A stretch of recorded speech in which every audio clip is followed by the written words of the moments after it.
They say a man's life can change with the pull of a trigger, but for Colt Brennan, it changed with a punch. One punch. When Magnus Whitmore hit the floor of the Dusty Dollar Saloon, time seemed to stop. His silver hair lay matted with blood against the stained oak, his split lip leaking crimson onto sawdust, older than most of the men watching. Glasses paused mid-air, cards hung frozen above a poker table. Every soul in that saloon turned toward the man who'd thrown the punch, too stunned to speak. Colt Brennan didn't move. His knuckles burned, his chest heaved, and his boots felt nailed to the floor. All eyes were on him, not with admiration, not with fear, but with that quiet disbelief that falls over a room just before everything goes to hell. He hadn't meant to hit the man. Not at first. He tried to walk away. But when Magnus grabbed his wrist and called him a thief, loud enough for the whole damn town to hear, something inside Colt broke something old, something raw. And now Magnus Whitmore, the most powerful man in the county, lay on the ground like just another drunk with a mouth too big for his boots. Colt's breath came hard and uneven. One thought tore through the haze of adrenaline and silence. I just signed my death warrant, because Magnus wasn't just a rancher. He was the land baron who owned half the territory, the water, the cattle routes, the sheriff's vote, and more dangerously, a son. A son named Thorne Whitmore. And when Thorne found out what had just happened, this wouldn't end in an apology. It would end in blood. Magnus leaned against the bar, blood smearing his silk handkerchief as he dabbed at his mouth. The smirk crawling across his ruined face sent a chill colder than death down Colt's spine. "My son Thorne's coming back from Millfield," the old man wheezed. "He'll be here within the hour, and when he sees his father's blood on your hands..." He chuckled a wet, rattling sound. "Ain't no corner in this whole territory far enough for you to hide." The words hit harder than the threat itself. Thorne Whitmore. The name alone could quiet a room of drunken cowhands. A man who once hung 3 cattle rustlers from the same tree just to make a point. A man who rode with 50 loyal guns and had never lost a fight, in court or in the dirt. Suddenly, the saloon door creaked open. A skinny boy burst in, red-faced and breathless. "Mr. Whitmore," he gasped. "Your son, he's coming dust cloud out by Saddle Ridge. At least 50 riders, and they're moving fast." The saloon murmured like a snake pit stirred with a stick. Colt's stomach dropped like a stone. 50 riders, for one man who threw a single punch over a $23 lie. He knew the truth. He'd paid that debt 2 weeks ago in cash, right into Magnus's weathered palm. Colt even had the receipt in his vest pocket, a receipt that Magnus had torn up when Colt tried to show it to the barkeep earlier that night. Forgery. Magnus had sneered. "Everyone in this town knows your type." The lie stung more than the accusation. Colt backed slowly toward the saloon's rear exit, his boots scraping over the warped floorboards. Behind the saloon, tied to a post, was Shadow, his black stallion, fast, lean, built for flight. But even Shadow couldn't outrun 50 rifles. The other patrons gave Colt a wide berth, pressing themselves against the walls. They didn't want to be witnesses. Witnesses had a bad habit of not making it to morning. Magnus straightened, blood still trailing down his chin, and spat at Colt's feet. "Look at him. Run," he sneered, loud enough for the whole room. The great Colt Brennan running like the yellow dog he's always been. Colt's hand dropped instinctively to his hip, where the cold steel of his Colt 45 waited. 3 years ago, in a town called Redemption Creek, this same gun had ended 5 lives in less than 10 seconds. Not because Colt wanted to, because he had to. And sometimes, the past didn't stay buried. It just circled above you like buzzards. Colt's eyes flicked toward the back of the saloon where the alley opened up into the narrow service yard. Just beyond that, tied to the hitching post behind a pile of empty barrels, waited Shadow his black stallion, sleek and silent, muscles coiled like a spring. The horse could outrun most trouble, but not this. Not 50 armed riders closing in from all directions like a noose around his neck. He knew it the moment the boy burst in with news of Thorne. This wasn't some drunken family grudge. This was a manhunt, and Colt Brennan, or rather, Cole Hartwell was the mark.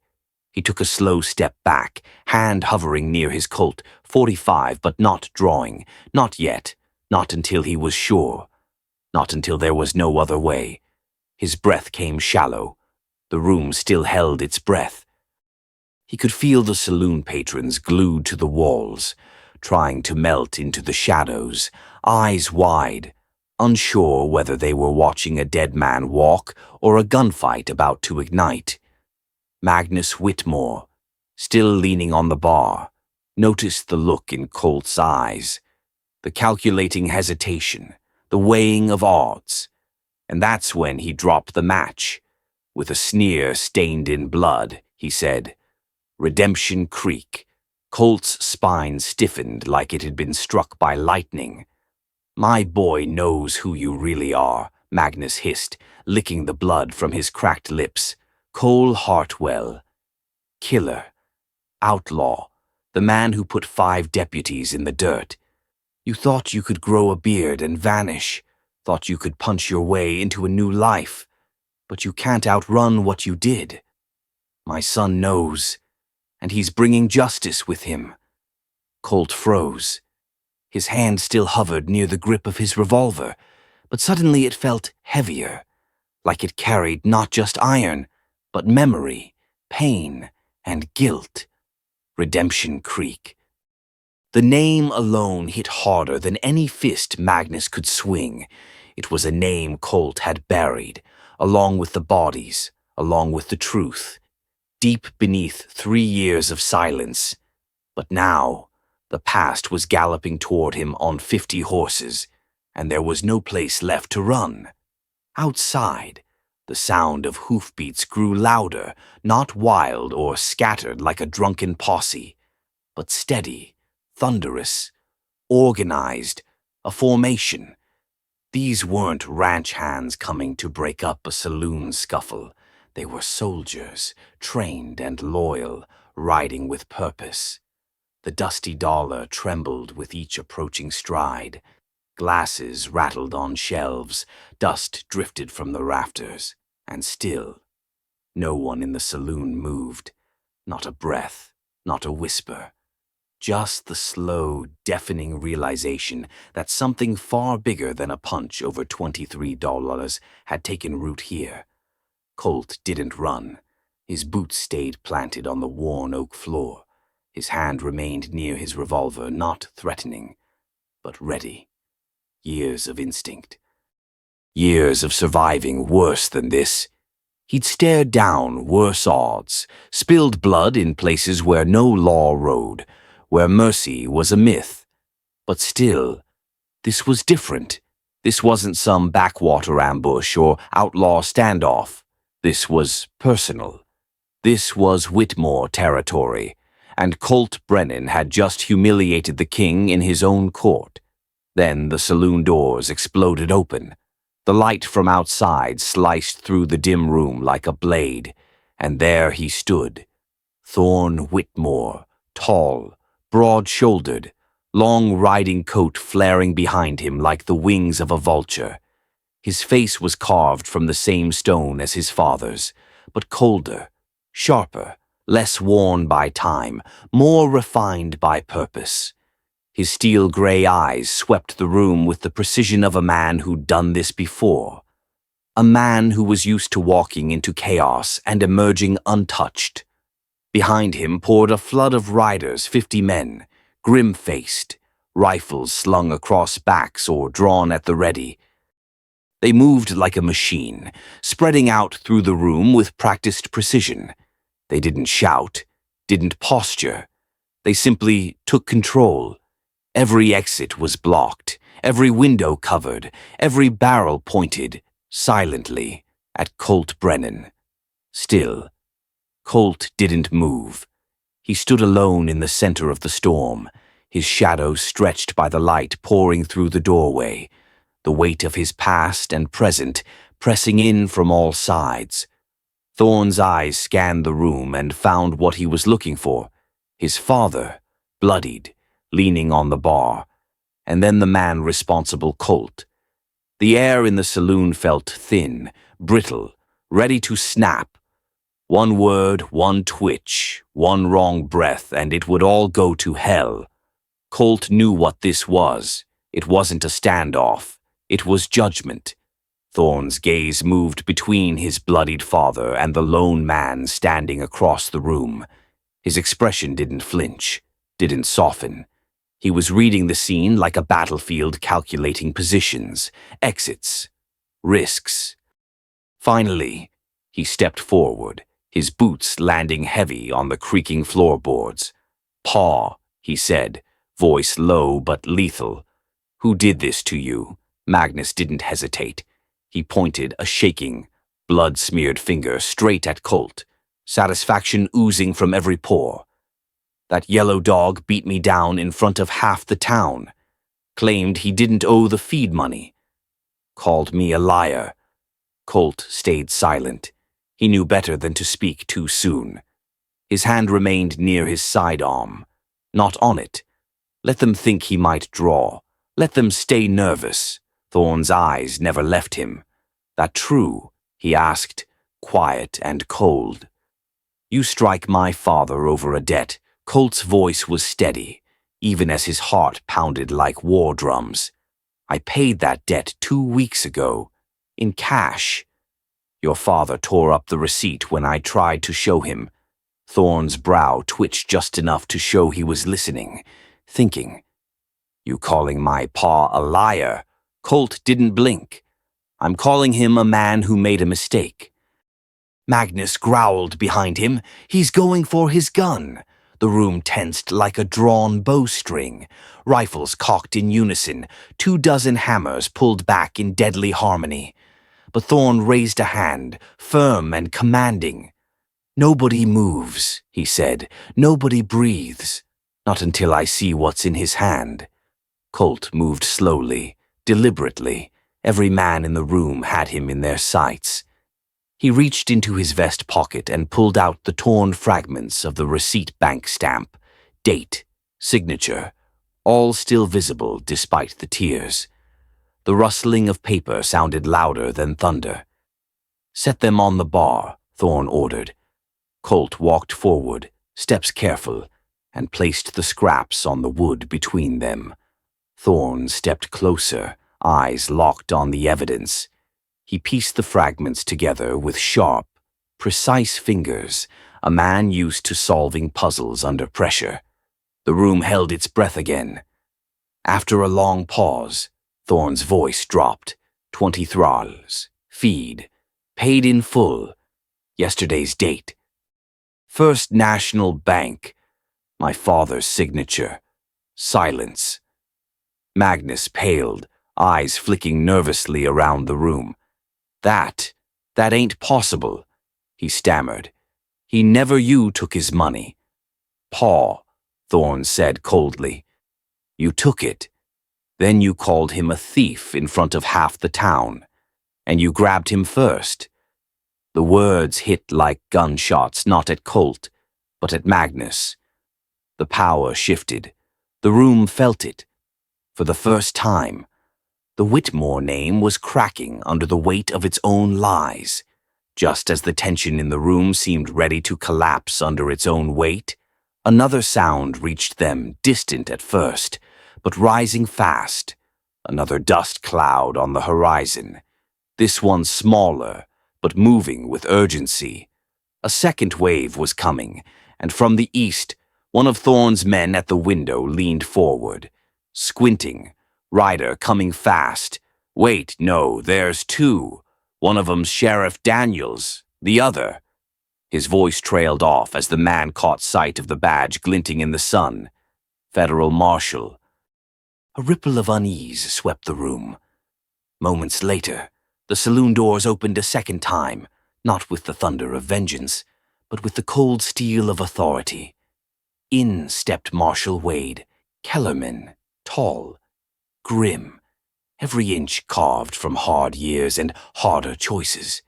His eyes were glacier blue, dead steady, the kind that had stared down more outlaws than most men had, days in a month. He carried a presence that silenced even the armed. Sheriff Daniels followed close behind, looking nervous and pale. Well, Kellerman said, his voice smooth and cold as a hanging rope. Colt Brennan, or should I say? He took another step forward, eyes narrowing. Cole Hartwell. Gasps echoed across the saloon like a windstorm. Colt felt the name hit him like a shotgun blast to the chest. No more aliases, no more hiding. In this moment, his past stood bare in front of everyone. The name Cole Hartwell carried weight, the kind that came with wanted posters and bloodstains. "You've led us quite a chase, son," Kellerman continued. 3 years of running, robbery, murder, and don't forget the big one killing 3 federal agents. Thorne's brows drew together as his gaze snapped back to Colt. Even his loyal men shifted, uncertain now. Federal agents. That wasn't just outlaw business. That was death sentence territory. No trial, no mercy, just a tree and a rope. Magnus, despite being exposed moments earlier, suddenly stood a little straighter, a cruel smirk forming under the blood on his chin. "See," he hissed to the room, "I told you he was no good. Beat up an old man. Now turns out he's a federal killer." But Colt didn't flinch. His eyes locked on Kellerman, and something changed. He wasn't just bracing for judgment anymore. He was measuring it. Colt didn't speak right away. He let the weight of the accusations settle across the saloon like desert heat.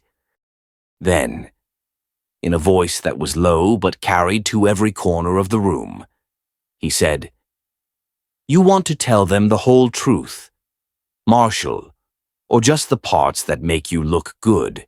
Kellerman's posture stiffened, a flicker of something fear. Maybe crossed his eyes.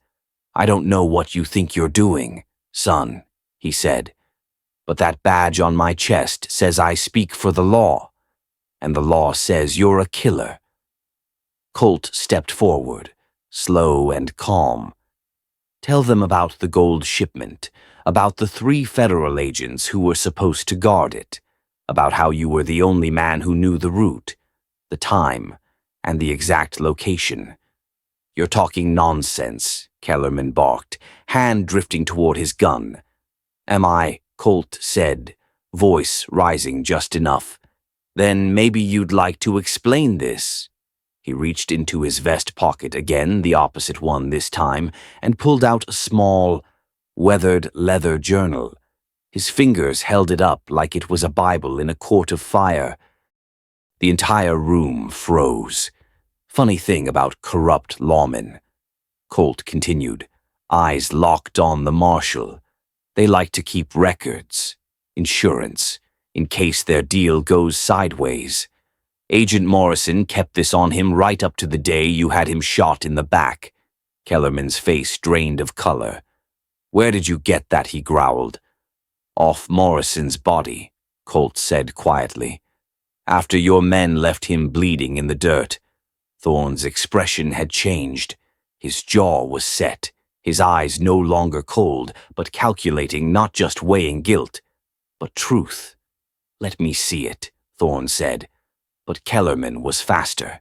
His gun cleared leather in a blur of motion. "Nobody's reading anything." He roared. "Brennan dies here and now, and that journal burns with him." Rifles turned instantly, but Colt was already moving.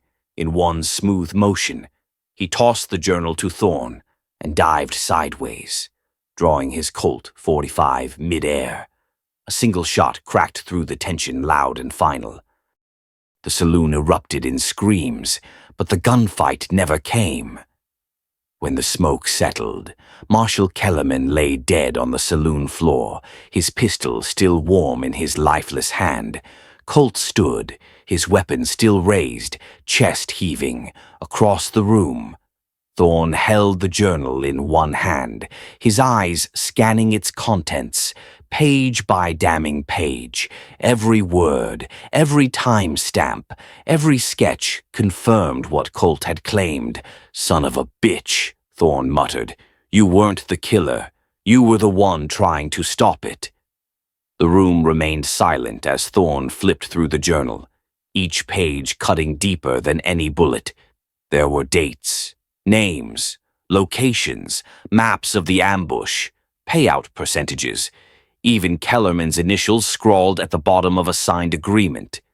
Agent Morrison had written it all down not for vengeance, but for justice. And Colt had carried that justice in his vest for 3 long years. Thorne looked up slowly, locking eyes with Colt. There was no longer suspicion there. No threat, only grim understanding. "This clears you," he said. "Every last word backs your story.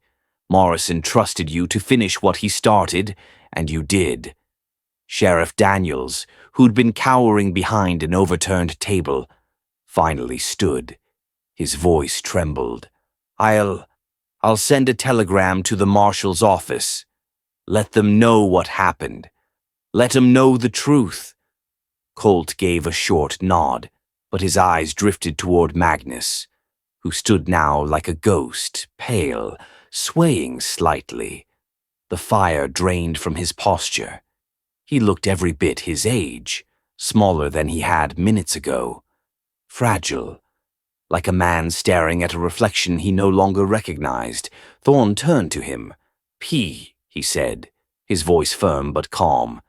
"You owe this man more than $23. You owe him the truth, and you owe him your voice." Magnus's lips parted, but no words came at first. The old man looked around the saloon at the witnesses, the patrons, the men who'd always seen him as the untouchable Whitmore patriarch. Then his gaze landed on Colt. For the first time, it didn't hold contempt. It held shame. "I'm sorry," Magnus said, voice rough like sandpaper. I didn't remember. The doctor warned me after the fall. Said my memory might fade. I forgot he paid. I accused him without thinking. I started this whole mess." His eyes glassed over. "You did nothing wrong, son. I was wrong." Colt looked at him a long moment. Then, with a slow nod, he said, "We're square." The tension broke like a fever. Some men exhaled audibly, others relaxed their grips on rifles. The room had witnessed something rarer than bloodshed accountability. Thorne stepped forward and raised his voice. "Anyone here got a problem with how this was handled?" His tone was a warning, not a question. "Because if you do, you can speak to me." No one answered. No one moved. In that moment, the Whitmore name no longer meant fear. It meant justice. 3 hours later, the Dusty Dollar Saloon had settled back into something like normal. Kellerman's body had been taken away under Sheriff Daniels' watch. The riders loyal to Thorne had disbanded, some riding out, others staying behind to drink away the weight of what they'd witnessed. But the air still carried the echo of what had happened, a truth louder than gunfire, heavier than justice. Colt sat at the bar, a half-empty glass of whiskey in his hand, the worn leather journal lying open between him and Thorne. They hadn't spoken much in the past hour, just sat, reading Morrison's final words over and over again. The agent's neat, steady handwriting spoke of duty, of fear, of friendship. One entry stood out more than any other. "If I don't make it, Cole will." He's got the guts to carry the truth, even if it burns him alive. Colt traced a fingertip over those lines. Morrison was a good man, he said quietly. Died trying to do right. Took me 3 damn years to do what he asked. Thorne nodded slowly, pouring them both another drink. Sometimes justice takes its time, but it gets there. Sheriff Daniels returned from the telegraph office, dust on his coat, a telegram in hand. "It's official," he said, handing the slip to Thorne. "Federal Marshal's office is dropping all charges against Cole Hartwell. They're opening an investigation into Kellerman and his network. Morrison's being recommended for posthumous honors." Thorne read the telegram, then passed it silently to Colt. For the first time in 3 years, Colt let out a real breath. Not just air, but release. The weight he'd carried had finally been lifted, and now came the harder question. "What now?" Thorne asked, sipping his drink. "You're a free man. No more running. No more hiding. What does Cole Hartwell do with a clean slate?" Colt looked out the saloon window. The sun was sinking behind the hills, painting the sky with strokes of gold and fire. He watched children playing in the dirt street, merchants reopening their shops, and a blacksmith hammering a new horseshoe with rhythmic certainty. Life had resumed, but not for him. Not yet. He turned back to Thorne. "I hear they're hiring lawmen up in Colorado, people who know how to track real criminals." Thorne raised an eyebrow, a smirk forming. "From outlaw to lawman. That's one hell of a turn." Colt smiled faintly. Morrison would have found that amusing. "But he'd have understood," Thorne said. Colt nodded. "Yeah, I think he would have." The sky had turned a deep amber by the time Colt stepped out of the saloon. The wind had settled, the dust along the street lying still, as if the whole town was holding its breath for his next move. Shadow stood waiting at the hitching post, reins gently swaying, as loyal and silent as ever. Colt approached slowly, brushing a hand along the stallion's neck. 3 years of running, of hiding, of being a ghost, and now, finally, he could ride with his head high. Behind him, the saloon doors creaked open. Magnus Whitmore stepped out, leaning heavily on a cane. He looked older than ever, his face lined not just with age, but with humility. For a long moment, the 2 men simply looked at each other not as enemies, not even as rivals, just as 2 men who had finally seen each other clearly. "Son," Magnus said, voice soft, honest. "Thank you for not killing my boy when you could have, and for showing him that sometimes. Mercy's stronger than pride." Colt gave a respectful nod. He showed it to himself. "You just needed to get out of the way." Magnus smiled faintly, then turned and walked back inside. Thorne stood at the edge of the boardwalk, arms crossed, watching. Colt climbed into the saddle, reins in hand, the worn journal tucked safely into his coat. "You take care of him," Colt said. "I will," Thorne replied. "You take care of yourself.